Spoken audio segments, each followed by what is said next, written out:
Hello, friends and neighbors. It's Jeff coming at you with Screwtape Letters, chapter 22. Which chapter 22 is a very interesting chapter because it's one of those chapters which reminds us that there is this fictional world and storyline going on behind the scenes.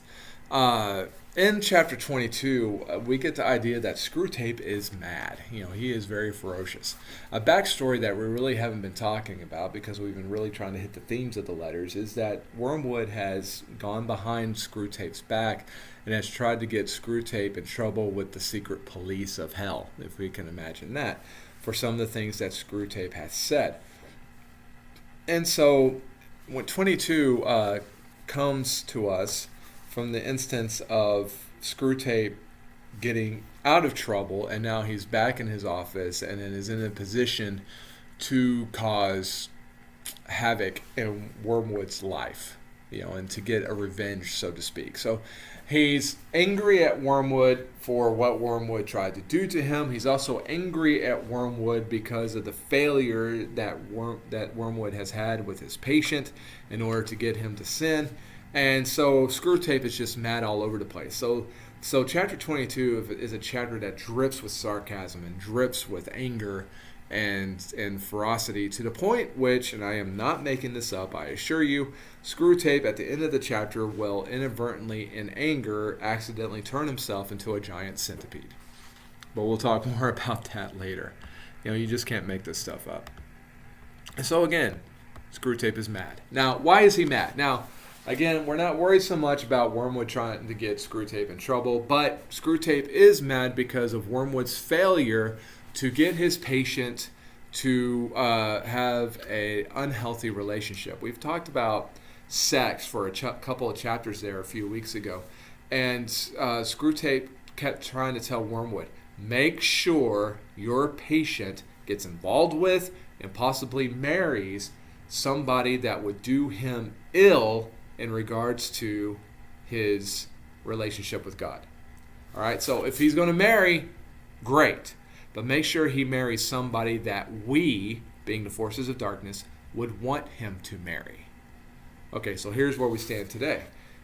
Screwtape says, so, your man is in love, and in the worst kind he could possibly have fallen into, and with a girl who does not even appear in the report you sent me. He goes on to say, not only a Christian, but such a Christian, a vile, sneaking, simpering, demure, monosyllabic, mouse-like, watery, insignificant, virginal bread and butter miss. The little brute, she makes me vomit. She stinks and skulls through the very pages of the dossier. It drives me mad the way the world has worsened. We'd have her in the arena in the old days. That's what her sword is made for. Not that she'd do much good there either, a two-faced little cheat. I know the sort, who looks as if she'd faint at the sight of blood and then dies with a smile. A cheat every way. Looks as if butter wouldn't melt in her mouth and yet has a satirical wit. The sort of creature who'd find me funny. Filthy, insipid little prude, and yet ready to fall into any booby's arms like any other breeding animal. Why doesn't the enemy blast her for it if he's so moonstruck by virginity, instead of looking on there, grinning? Again, Screwtape's angry. But also think about what the devil's nightmare is. The devil's nightmare when it comes to relationships. The devil's nightmare when it comes to the way that strength is viewed in the Bible versus how strength is viewed in the world. A few weeks ago we talked about the way fashion has changed through the ages and how the devil tries to use fashion in order to lead people astray. But it's more than that. It's more than just fashion. It's also about mentality. Think about how the world tries to dictate to women how they should act and what's viewed as strength in women versus weakness in women. Now, this is what the Bible says. This is how the Bible describes female or optimal female behavior. In 1 Timothy chapter 2, verses 9 through 10, it says, likewise also that women should adorn themselves in respectable apparel with modesty and self-control, not with braided hair or gold or pearls or costly attire, but with what is proper for women who profess godliness with good works. You also jump over to 1 Peter chapter 3, verse 4. 1 Peter chapter 3, verse 4 says, chapter 3, verses 1 through 4 says, "Likewise, wives to be subject to their own husbands, so that even if some do not obey the word, they may be won without a word by the conduct of their wives, when they see respectful and pure conduct. Do not let your adorning be external, by braiding of hair and putting on the gold jewelry or the clothing you wear, but let your adorning be the hidden person of the heart, with the imperishable beauty of a gentle and quiet spirit, which in God's sight is very precious." And if you go to Proverbs chapter 12, verse 4, it says, "An excellent wife is the crown of her husband, but she who brings shame is like rottenness in his bones." In other words, again, you look at, women liberation and the feminist movement and how some women have been encouraged to trip over themselves so that they can prove to be just as strong, just as vulgar, just as messy, and just as manly as men. But the truth of the matter is, you look at how the Bible describes womanhood, it describes it very differently. And the thing about it is that the womanhood described in the Bible is strength. It doesn't look like it from a worldly perspective, but again, we're not supposed to be worried about worldly perspective, are we? Jesus didn't look like a winner on the cross either, but he was fulfilling the will of God. The truth of the matter is that so much ways in which people, men and women today, try to use strength through vulgarity, through loudness, through cussing, through dress, fashion, and violence, and all these things, in order to prove strength, in order to prove superiority. Where has that gotten us? It's gotten us a very dark planet, is one, and secondly, it hasn't proved anything. Take talking, for example. Just because you're loud or just because you get the final word doesn't mean that you're right. It just means that you're obnoxious. That's the only thing that's been proven thus far. And the thing about it is that what we described in the pages of the Bible, that's the devil's nightmare. Because what the Bible was talking about was women of substance, women of character, women of strength. They weren't women who were so focused on how they looked on the outside, or what their hair was like, or how much jewelry they had, or how much makeup they had, or any of this kind of things. It was about the inward spirit, which had the ability to lead people to God. That is strength, and that is also the devil's nightmare.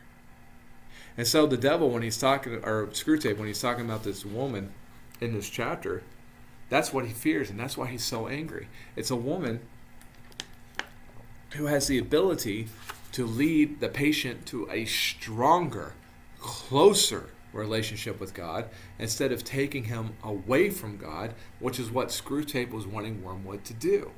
Instead, this man, this patient, has found himself a woman, and a woman who belongs to a family of people who are going to be great Christian examples.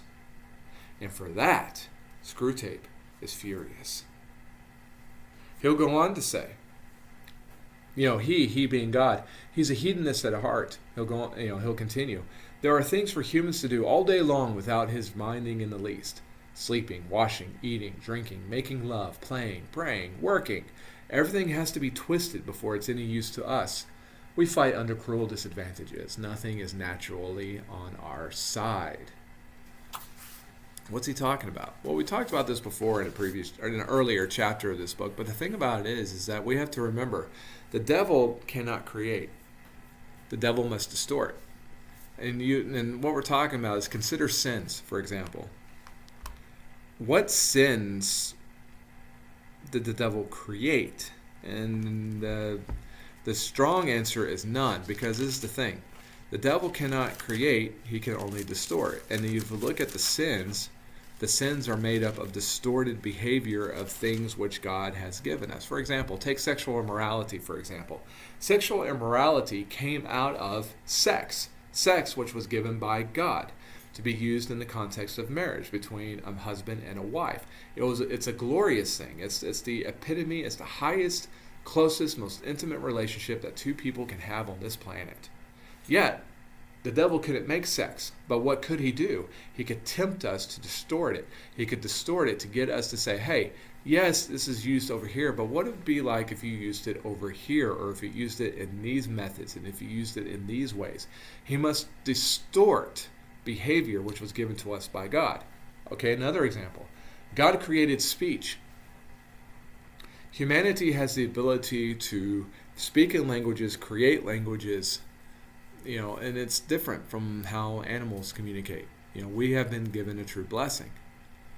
The devil couldn't create speech, but what the devil does do is that he can distort speech so that we become rude and crude, lewd, and filled with vulgarity and cussing and gossip and all these other ways, that in which we're able to take speech and make it a sin.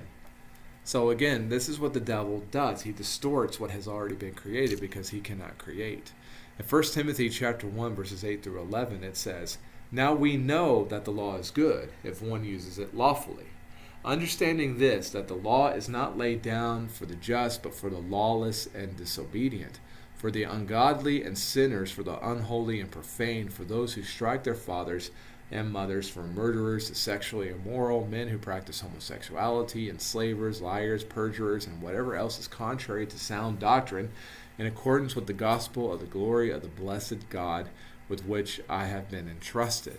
In other words, why was law created? Law wasn't created for the lawful, but for the lawless, so that crime and so that sin can be exposed. And so we have to remember to do things in God's way, not to fall into the various temptations. Paul would also talk about in 2 Thessalonians chapter 2, verse 15, "So then, brothers, stand firm and hold to the traditions that you were taught by us, either by our spoken word or by our letter."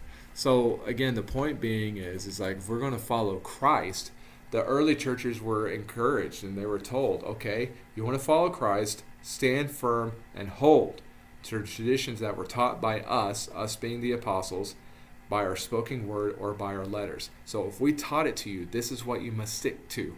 You must guard yourself by. And for the first 300 years of the church, one of the walls that the church put between them and the world was this idea of all teachings had to come from the apostles or someone who was taught directly by the apostles. That would then go along with what the apostles said. And so if it smacked of anything that was going away from the apostles' teachings, they got rid of it. The early church did not even give ear to it.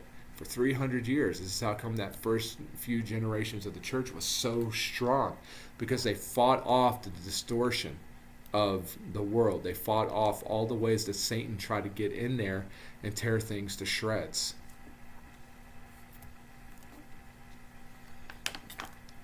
We have to remember our social influence. Screwtape will talk about this when he talks about the family. He says, "Then of course he gets to know this woman's family and the whole circle. Could you not see that the very house she lives in is one that he ought never to have entered? The whole place reeks of that deadly odor. The very gardener, though he has only been there 5 years, is beginning to acquire it. Even guests, after a weekend visit, carry some of the smell away with them. The dog and the cat are tainted with it, and a house full of the impenetrable mystery. We are certain it is a matter of first principles that each member of the family must in some way be making capital out of the others, but we can't find out how. They guard as jealously as the enemy himself the secret of what really lies behind his pretense of disinterested love." What's our social influence? In the realm of the Screwtape letters, the social influence is of this girl and her family having the a positive effect on the patient whom Wormwood is trying to tempt. Do we recognize what our realm of influence is? Do we have a realm of influence? Jesus wanted us to have a realm of influence. In Matthew chapter 5, verses 13 through 16, this is the whole concept of salt and light. It says, "You are the salt of the earth, but if salt has lost its taste, how shall its saltiness be restored? It is no longer good for anything except to be thrown out and trampled by men. You are the light of the world. A city set on the hill cannot be hidden, nor do people light a lamp and put it under a basket, but on a stand, and it gives light to all in the house. In the same way, let your light shine before others, so that they may see your good works and give glory to your Father who is in heaven. So again, the idea is that we have a social influence. We are to be salt and light. The girl and her family in chapter 22 is being salt and light to the patient. Who are we being salt and light to? And the thing is that salt and light, it's not that it has to work hard. Turn a flashlight on in a dark room. It does its job. It doesn't have to try. It's having an influence because it's there. Same thing with salt. Salt doesn't have to work to be salty because that's what it is. It's salty. And if you add salt to food, it's going to have an effect. If we're sprinkled into various social situations, do the social situations change because we are there? That's the power of social influence. Does our presence and us being children of God, does that change how people act or how people think or what's going on at a particular moment? If it's not, we might have to question what kind of influence we actually have, because we have been called to be salt and light. Screwtape would say this. He says, "Music and silence, how I detest them both. I am thankful we should be that ever since our Father entered hell, though longer ago than humans reckoning in light years could express no square inch of infernal space, and no moment of infernal time has been surrendered to either of those abominable forces. But all has been occupied by noise, the grandiosum and audible expression of all that is exultant, ruthless, and virile. Noise which alone defends us from silly qualms, despairing scruples, and impossible desires. We will make the whole universe a noise in the end. We have already made great strides in this direction as regards the earth. The melodies and silences of heaven will be shouted down in the end, but I admit that we are not yet loud enough or anything like it. Research is in progress." Noise. You ever notice that the world is loud these days? And how loud the world continues to be? There's a point to that. There's a purpose to that. The purpose is that the louder we can make the world, the less we will hear God. Why is it do we think that we see so many people with the headphones in their ears? That they always have to have music going on? Do you ever know people in your life that are scared of silence? Even if they're doing nothing, they might even turn a TV on a channel that has nothing but static, but they'll put it in and sleep to it. Because we have to have noise constantly, all the time, because we fear silence. Why do we fear silence? I have a belief. My belief is that when we're surrounded by silence, we actually start to hear what's going on inside of our own heads, and most of us don't like it. And so in order to keep those voices away, we have to turn on the noise. But the silence is so necessary, because what's that voice going on inside of our heads? Chances are it might be God trying to talk to us and trying to steer us and steer our life back towards a more positive light. But if we don't like it, and if we don't want it, we can dry it out. We can drown it out with music and podcasts and television and anything else in between. Just drown it out with anything so that we do not have to hear. And what's the saddest part of it is that these days we're teaching our kids at a very young age that you must be stimulated 24 hours a day, 7 days a week. As long as you are awake, you must be stimulated with some device in your hands. Do we not even realize the damage that we are doing?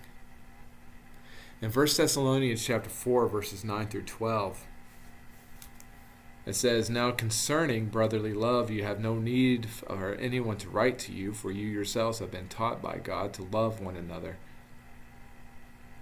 For that indeed is what you are doing to all the brothers throughout Macedonia. But we urge you, brothers, to do this more and more, and to aspire to live quietly, and to mind your own affairs, and to work with your hands as we instructed you, so that you may walk properly before outsiders and be dependent on no one."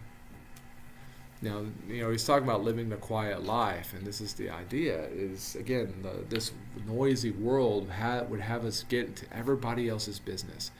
This noisy world it teaches us and it taunts us that if you want to be taken seriously on this planet, you need to have a platform. You need to be known. You need to have TikTok. You need to have YouTube. You need to be an influencer. Oh, be an influencer so that people will listen to what you have to say. Do we realize that most of the people on this planet are not worth listening to? But it's to drown out reason and to drown out God with noise. I challenge you, if you listen to this. It's really a stupid thing to say, because if you're not listening to this, you won't hear the challenge. Regularly take breaks from noise and sit in a quiet room. Or if you drive a lot, drive places, listening to nothing, and allow God to speak. The ending of this chapter gets a little weird. As we talked about, Screwtape, in a heat of passion and anger, accidentally turns himself into a giant centipede. But as the last part of this letter is being dictated and written out by another demon by the name of Toadpipe, Screwtape says this. He says, transformation proceeds from within and is a glorious manifestation of that life force which our Father would worship if he worshipped anything but himself. What are we? We are what comes out from inside of us. Screwtape, being filled with anger and wrath, turned himself into a giant centipede. Jesus would say this in Matthew 15, verse 10. He says, and he called the people to him, and he said to them, hear and understand, it is not what goes into the mouth that defiles a person, but what comes out of the mouth, this defiles a person. Then the disciples came and said to him, do you know that the Pharisees were offended when they heard these saying? He answered, every plant that my heavenly Father has not planted will be rooted up. Let them alone. They are blind guides. And if the blind lead the blind, both will fall into a pit. But Peter said to him, explain the parable to us. And he said, are you still without understanding? Do you not see what happens? Do you not see that whatever goes into the mouth passes into the stomach and is expelled? But what comes out of the mouth proceeds from the heart, and this defiles a person. For out of the heart come evil thoughts, murder, adultery, sexual immorality, theft, false witness, slander. These are what defile a person, but what to eat with unwashed hands does not defile anyone. The Jews had this thing about washed hands and eating unclean food. The point Jesus was making is what goes into the body is not what makes us filthy. It's what comes out of our mouths, which is what makes us filthy. Because what comes out of our mouth? What comes out of our mouth is what's in our heart and what's in our mind. And it's what we choose to give voice to. That's what makes us unclean. Screwtape turned himself into a centipede.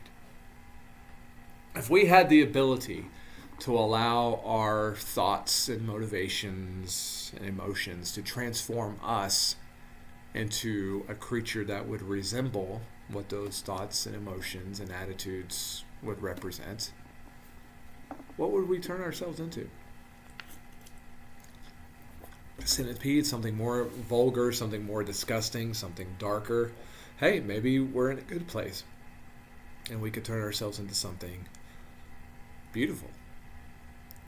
But regardless, an outward transformation started from the inside. So again, in chapter 22, Screwtape is mad. And he's mad because the patient is getting closer to God. He's mad because Wormwood tried to get him in trouble. He's mad because the patient has the ability to surround himself with a silence so that he's better able to serve God, whereas he would have the patient surrounded by noise so that God cannot be heard. And the inward hatred of Screwtape manifests itself into the transformation into a large centipede. So what's that for us? Surround ourselves with some silence. Remember what the pure strength of God is, and that the pure strength of God is going to be seen as weakness in this world. And also to remember that what comes out of our mouth comes from the heart, from the mind, and this is what makes us unclean. Blessings to you all. Grace and peace. We'll talk to you next time.